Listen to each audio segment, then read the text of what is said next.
गाल अंदर बैठ जाना, जल्दी थक जाना, चेहरा निस्तेज हो जाना, पाचन तंत्र बिगड़ जाना, आंखें कमजोर होना इत्यादि सम्मानित।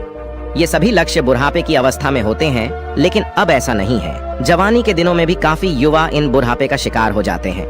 तो आइए इसी बात को हम एक बौद्ध कहानी से समझते हैं। इससे पहले आप इस वीडियो को लाइक करें और अब तक आपने हमारे चैनल को सब्सक्राइब नहीं किया तो प्लीज चैनल को सब्सक्राइब कर ले और बेल नोटिफिकेशन को ऑल पर सिलेक्ट कर दें ताकि हमारी आने वाली वीडियो की सूचना सबसे पहले आपको प्राप्त हो।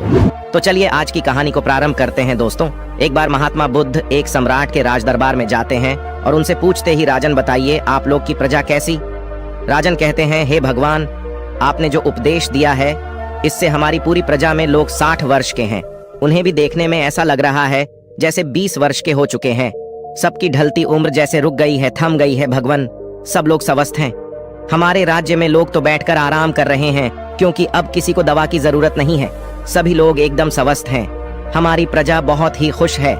दोस्तों, आज की कहानी बहुत ही ज्ञानवर्धक है, इसलिए इस कहानी को अंत तक अवश्य सुनिए। इस कहानी से आप यह जान पाएंगे कि कम उम्र में ही बुढ़ापा क्यों आता है।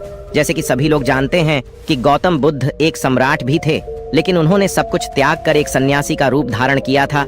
इसीलिए उन्हें सब पता था हमें क्या खाना चाहिए, हमें कैसी दिनचर्या अपनानी चाहिए।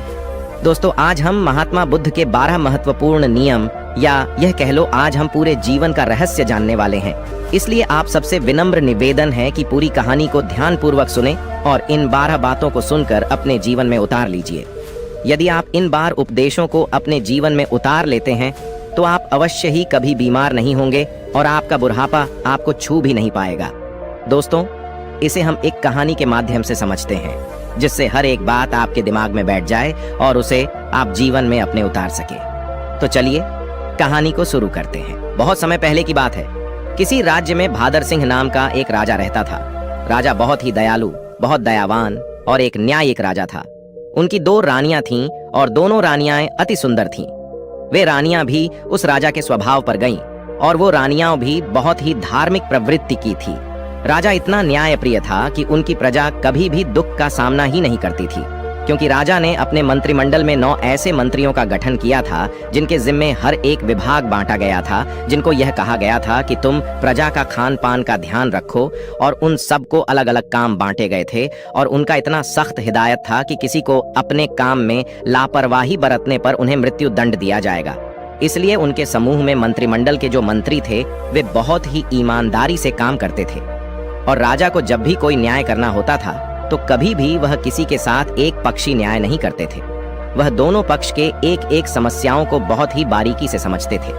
दोनों के मुद्दों पर ध्यान देकर वहीं पर निष्पक्ष फैसला सुनाते थे। इस तरह से राजा के पूरे राज्य की प्रजा बहुत ही सुखी, और राजा हर हफ्ते राज्य का एक चक्कर लगाते थे और पूरे राज्य के जीतने लोग भी थे।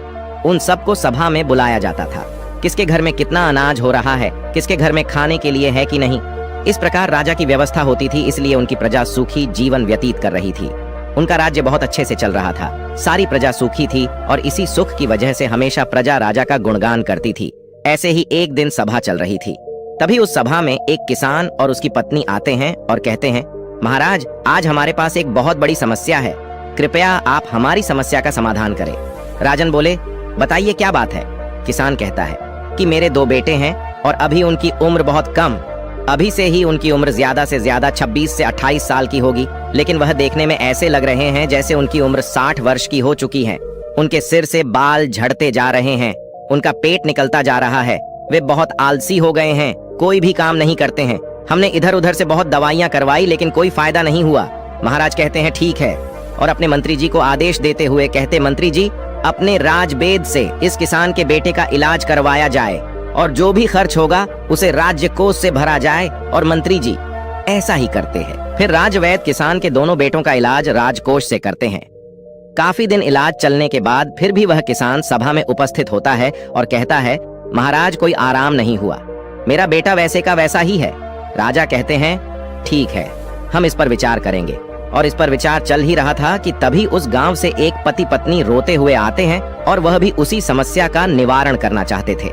फिर धीरे धीरे सवाल चल ही रहा था कि एक एक करके पूरे गांव के आधे से ज्यादा लोग वहां आ गए। राजा असमंजस में पड़ गया।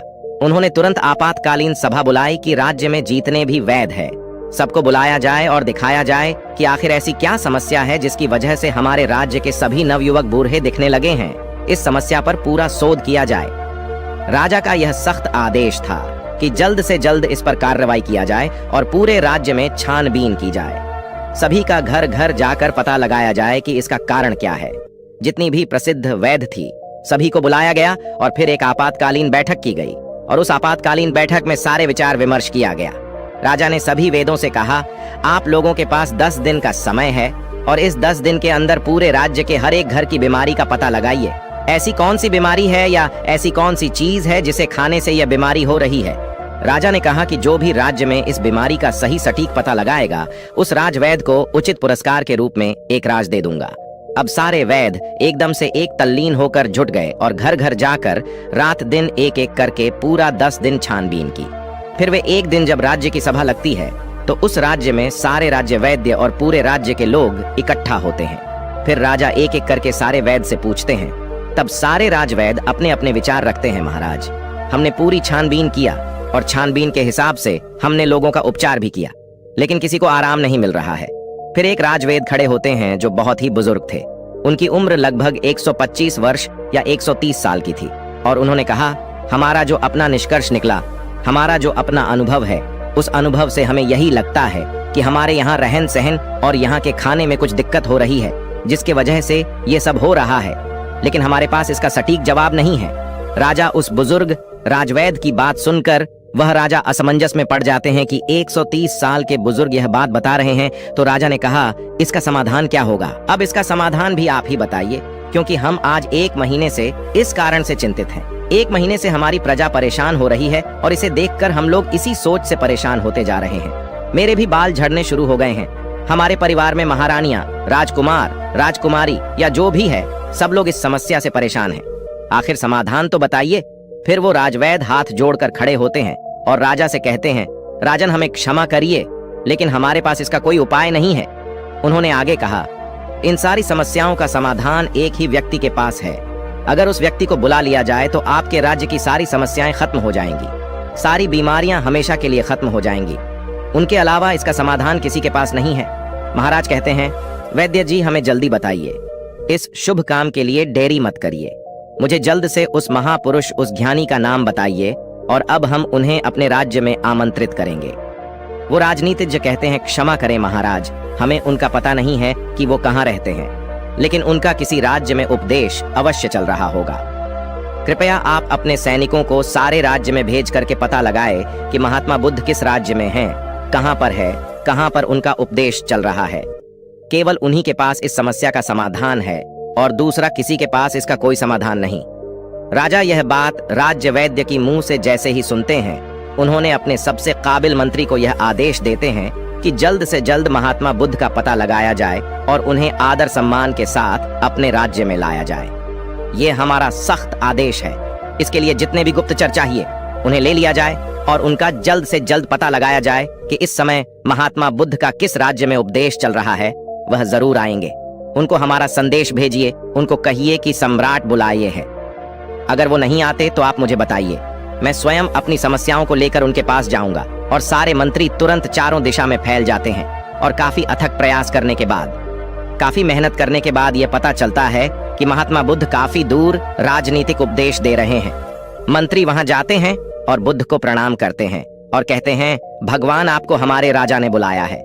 हमारे राज्य पे बहुत बड़ी बीमारी आ गई है, कृपया आप हमारे साथ चलने की कृपा करें। महात्मा बुद्ध इतने दयालु, इतने हंसमुख, उनका तो बस एक ही उपदेश था कि इस धरती पर हर एक प्राणी स्वस्थ और निरोग रहे, किसी के मन में छल ना रहे, कपट ना रहे, कोई दुखी ना रहे, सभी लोग हंसते रहे। जैसे ही उन्होंने सैनिकों के मुंह से सुना, उन्होंने कहा, क्यों नहीं, हम तुरंत चलते हैं। और महात्मा बुद्ध उस मंत्री के साथ राज्य में आने के लिए तैयार हो गए और उनके साथ जो उनके शिष्य थे वो भी आते हैं। राजा महात्मा बुद्ध का दरबार में स्वागत करते हैं।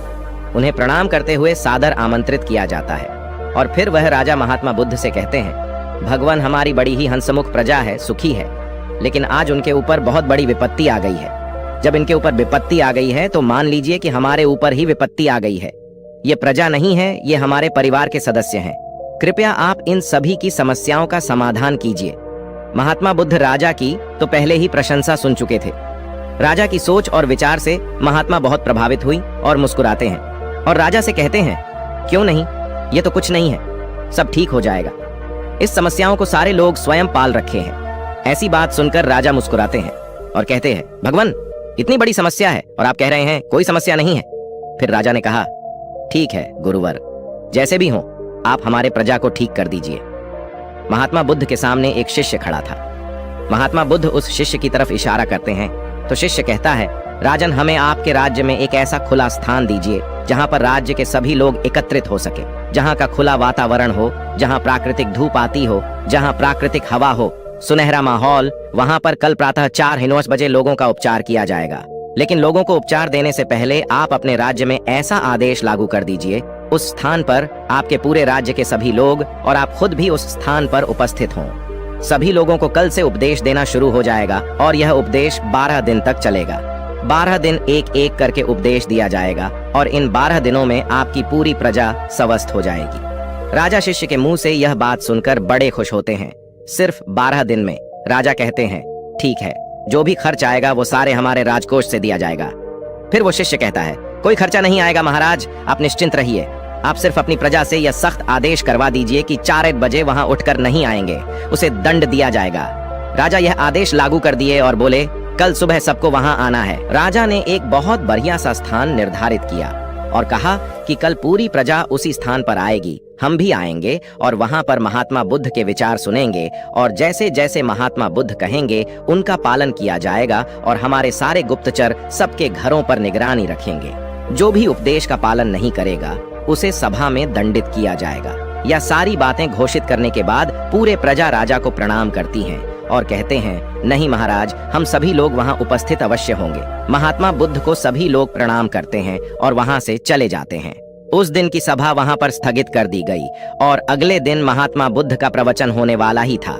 सबके सब 4 बजे महात्मा बुद्ध का प्रवचन सुनने के लिए पहुंच जाते हैं। फिर महात्मा बुद्ध सभा में अपने शिष्य को इशारा करते हुए कहते हैं कि लोगों को बताओ। उनका शिष्य अपने स्थान पर से खड़ा होता है और कहता है, कल से पूरे राज्य के लोग सुबह 4 बजे ब्रह्म मुहूर्त जब शुरू होगा उसी समय उठने के बाद 2 से 3 गिलास गुनगुना पानी करना है और उस गुनगुने पानी को मिट्टी के बर्तन में घूंट घूंट करके पीना है। जो इसका अनुसरण नहीं करेगा उसे आराम नहीं होगा। ये महात्मा बुद्ध का पहला उपदेश था। इस पहला उपदेश का पालन करना है और कल दूसरा उपदेश दिया जाएगा। कल इस उपदेश का सभी लोग पालन करके आएंगे और सभा वहीं पर समाप्त होती है। फिर अगले दिन सभी लोग समय से वहां उपस्थित हो जाते हैं। सभी लोगों से महात्मा बुद्ध किसी से पूछते हैं कि क्या हुआ, कितने लोग पालन किए। सभी लोगों ने हाथ उठाया और सभी लोगों ने कहा, हमने इसका पालन किया है और आज हमें बहुत आराम मिला है। हमारा पेट बहुत अच्छे से साफ हुआ, शरीर बिल्कुल हल्का हल्का लग रहा है और हम बिल्कुल स्वस्थ लग रहे हैं। फिर महात्मा बुद्ध शिष्य से कहते हैं, तब शिष्य कहता है, अब दूसरा उपदेश यह है कि सबको टहलने चलना है और चलना कितना है, 2 से 3 किलोमीटर। उसमें जो बच्चे हैं, नौजवान हैं, वह दौड़ेंगे और जो सामान्य लोग हैं, जो 40 से 50 की उम्र की हैं, वह तेज चलेंगे और वे 1 सेकंड में 1 कदम 1 मिनट में 60 कदम चलेंगे और दौड़ सकेंगे तो दौड़ेंगे। बहुत तेजी से नहीं दौड़ना है, बस अपनी क्षमता के अनुसार 2 से 3 किलोमीटर तक ही चलना है। वह दूसरे दिन का उपदेश था। अगले दिन फिर से सभा शुरू होती है, फिर से सभा लगती है। फिर से सभा में वह पूछता है सभी लोगों से, आप लोगों ने पहले 2 दिन का पालन किया? सभी लोगों ने अपने हाथ उठाकर सहमति जताई। शिष्य पूछता है कि आप लोगों को कैसा लग रहा है? तब वे कहते हैं, गुरुवर, हमको कोई बीमारी नहीं है, ऐसा लग रहा है। फिर से शिष्य कहता है, अब सब लोग योग करें। प्राणायाम अपने हिसाब से सभी लोग प्राणायाम, जिसमें अनुलोम विलोम शामिल होगा। अनुलोम विलोम कैसे किया जाता है, अनुलोम विलोम कैसे किया जाता है, सूर्य प्राणायाम कैसे किया जाता है, यह सब उस शिष्य ने सभी को बताया और कहा, सभी लोग को कम से कम 30 मिनट से लेकर 45 मिनट तक इसे रोजाना करना है। और उस दिन की सभा भी समाप्त हो गई। अगले दिन फिर सभा लगी और उस सभा में सारे लोग उपस्थित हुए और उस उपस्थिति के बाद सबसे दिनचर्या पूछी जाती है, किसने कितना अनुसरण किया। सबने कहा, अब तो हमको ऐसा लग रहा है हमको जैसे कोई बीमारी ही नहीं है, कोई अलार्म नहीं लगाना पड़ता, हमें जगाना ही नहीं पड़ता। 4 बजे अपने आप हमारी आंखें खुल जाती हैं। यह सुनकर महाराज बहुत खुश हुए। इतना बड़ा चमत्कार, बिना किसी पैसे की हमारी प्रजाएं ठीक हो रही है। राजा तुरंत खुश होकर महात्मा बुद्ध को प्रणाम करते हैं और उनसे कहते हैं, आप हमारे ही राज्य में रहिए, भगवान यहाँ से मत जाइए। महात्मा बुद्ध मुस्कुराते हैं क्योंकि उनका तो काम ही है हमेशा हंसते रहना, क्योंकि वो चिंता नहीं करते थे। फिर वो कहते हैं, अब सभी लोग प्राणायाम योग सब कुछ जान गए हो। अब सब लोग को अगले काम जो करना है वो ये है कि सभी लोगों को 300 ग्राम सेब खाने हैं। इससे ज्यादा भी खा सकते हैं लेकिन कम नहीं। उसके बाद सभी लोग अपना अपना काम करेंगे और उस दिन का भी ज्ञान समाप्त हुआ। सभा निष्कासित हुई। फिर अगले दिन सभी लोग आते हैं और सबसे पूछा जाता है कि किसको कितना आराम हुआ।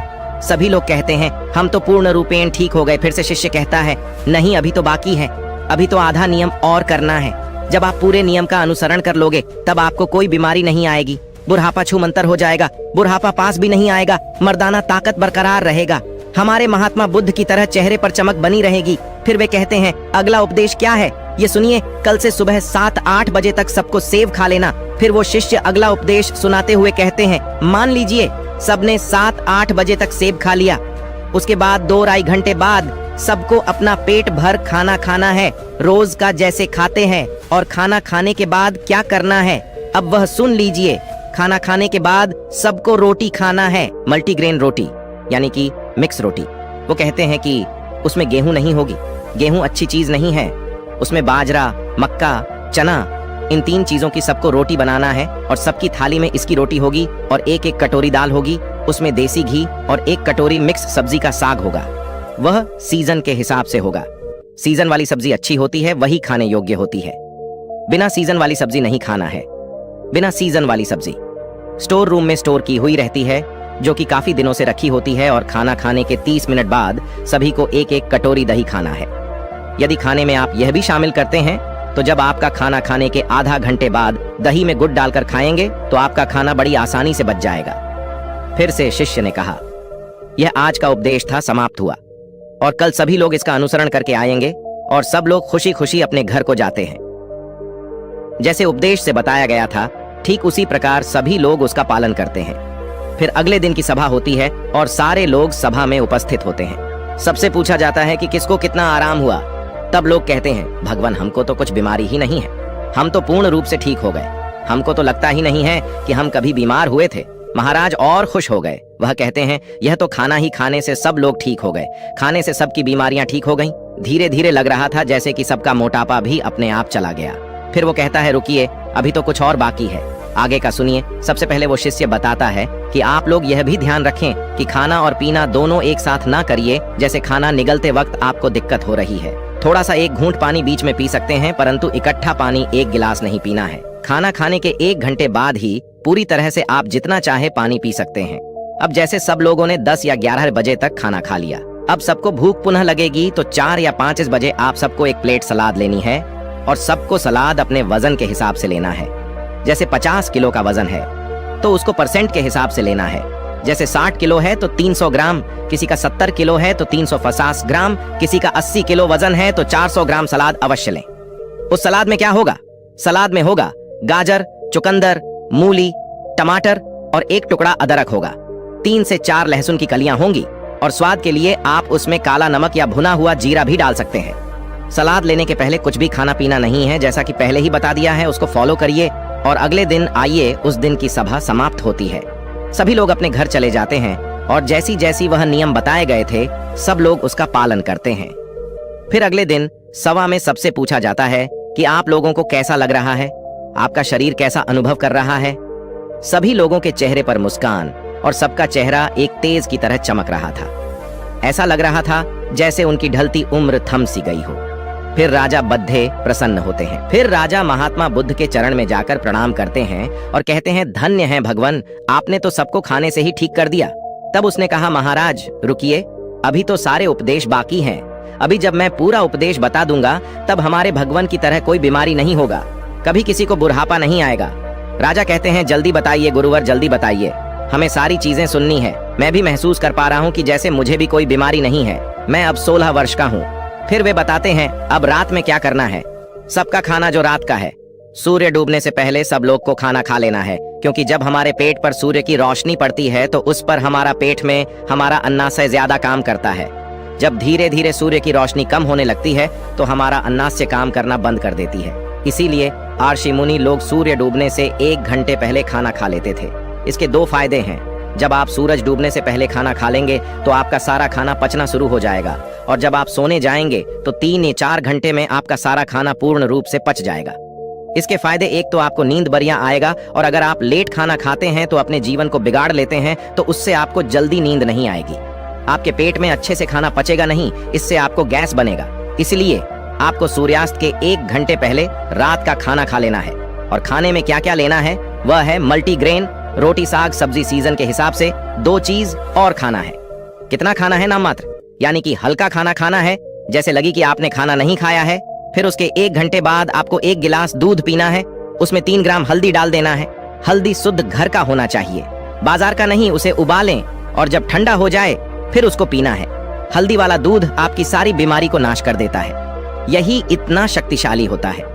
अब सारे लोग इसका पालन करेंगे और उसका अनुसरण करेंगे। इसके बाद दूध पीने के तुरंत बाद सोने